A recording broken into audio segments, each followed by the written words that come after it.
And are you refreshed? Yes. Good. Now what?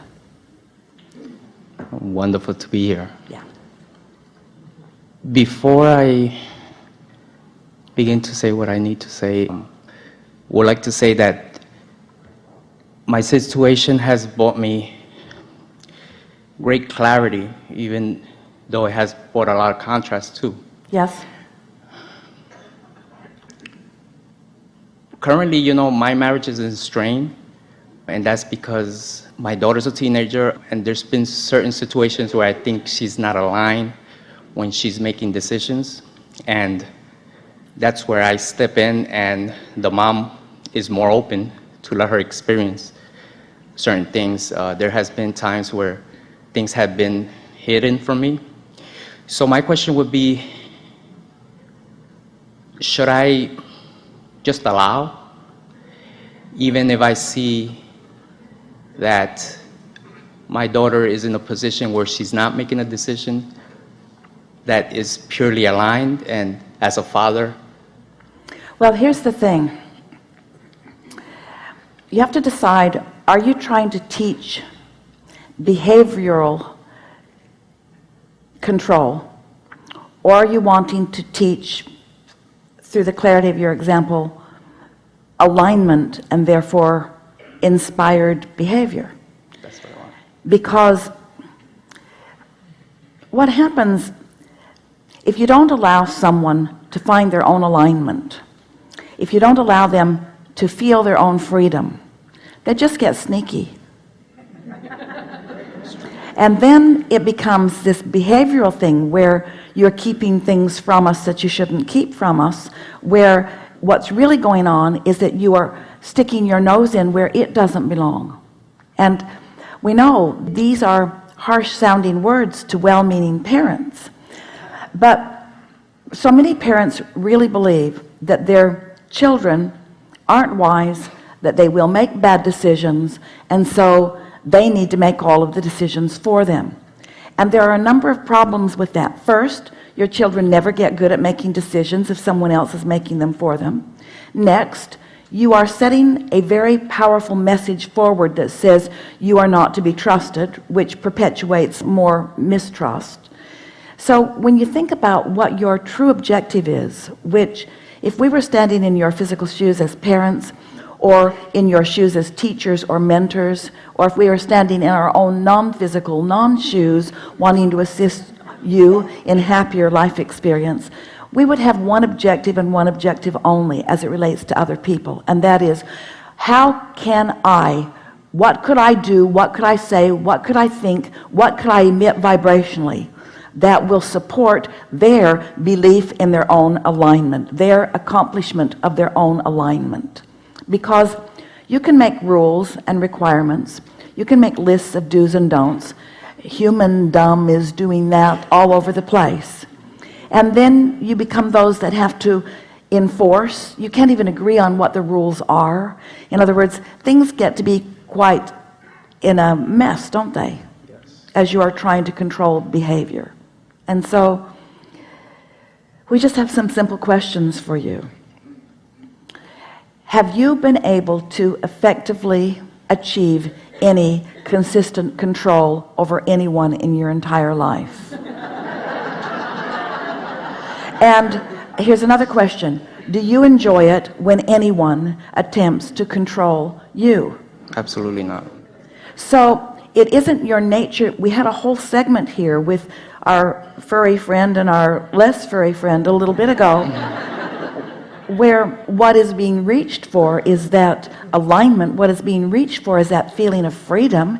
Everything that he talked about was wanting freedom. It is the basis of that which all is. The basis of your life is freedom. You are so free you can choose bondage. Your objective is joy, and the upshot of continuing to be is expansion. So that triad of intentions is equal, the three legs that it stands on, but freedom is a given. No one can offer a vibration for you, but do you want to influence the vibration of someone that you care about in a way that causes them to be less aligned with who they are? So when you make any rules, what you actually are saying to someone is, I see that you're not smart enough to do this for yourself, so I do this for you. Well, there's not a rule in the world that could give you the benefit that that rule is taking away. Talk about undermining everything, you see. So of course you don't want to all of a sudden, we can hear arguments from you a bit around because you really do believe that you have to protect your children or that you have to teach them. But we're just asking you to teach through the clarity of your example. So our words to any parent would be, find alignment with who you are and then say whatever you're inspired to. Find alignment and then translate, then receive your inspiration. Because when you do that, you're receiving inspiration that includes everything that your child wants, where they are in relationship to it. Then your wisdom will be wisdom that will be helpful to them, you see. And it will sound more like, I'm not trying to tell you what to do, I just am emphasizing my desire for well-being for you. I'm not trying to control you, I'm just wanting to leave you in the best possible place that you can guide yourself in a productive way. And really, I'm trying to do the impossible. I'm trying to protect you from some of the mistakes I made, as if that were even possible. And it's our promise to you that if you foster a child or anyone into a position where they begin to believe in their own well-being, when they begin to trust, then as you watch them, they will intuitively know what to do. Someone who is restricted in a very powerful way usually demonstrates the very thing that you have restricted them from. Esther's Jerry used to tell her the story because he was in the entertainment business for many, many years before she met him. And he met lots of strippers in the nightclubs, and he was a master of ceremony. And he said, as our friend said a minute ago, something similar, almost all of them were preachers' daughters. In there. Almost without exception. The most repressed were those that were displaying their freedom in the most outrageous ways that they could discover. And what's interesting about it is that they were not following their own guidance. They were just demonstrating the vibration that was most active in them, and the vibration that was most active in them was the vibration that had been pushed against the most in their life experience. You see what we're getting at? So don't make war with your child's mother, and don't make war with your child. Make peace with your own inner being, and then follow the inspiration that comes once you've made that peace, you see. Don't make it about them, make it about you.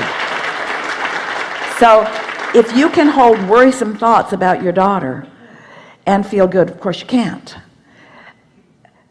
So those worrisome thoughts that you hold separate you from your guidance, and so then your guidance isn't worth much, you see.